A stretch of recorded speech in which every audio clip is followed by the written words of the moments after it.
دومه دولتی اصرار دارد که کودکان مهاجران پیش از قبول شدن به مکتب‌های روسیه از سنجش دانستن زبان روسی گذرند.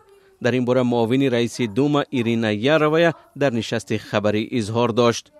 به تاکید این منصبدار روسیه در حال حاضر در این کشور تقریباً 210,000 کودک شهروندان خارجی به تحصیل فرا گرفته شدند. در عین زمان افزود یارویا تقریباً 14,000 فرزند مهاجران به مکتب نمی روند و این عامل از طرف او خطرزا نامبر شد.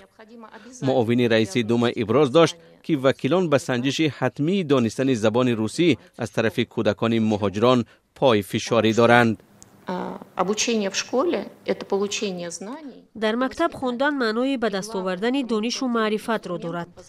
بدانستن زبان در مکتب خوندن غیر امکان است، زیرا برای خواننده که زبان را نمی‌داند دشواری پیش می‌آورد و در مکتب وضعیت مناقشوی را به وجود می‌آورد.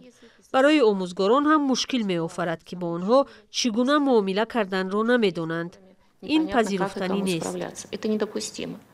در دومه دولتی همچنین تصمیم دارند که شماره درمانگاه‌هایی که می‌توانند معاینه طبی مهاجران را انجام دهند کم کرده شده، ترتیب معاینه باید با دقت نظارت گردد.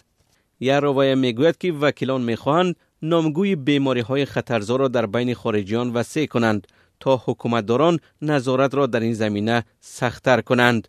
معاون رئیس پارلمان روسیه درباره به کار گرفتن مهاجران نیز سخن کرد.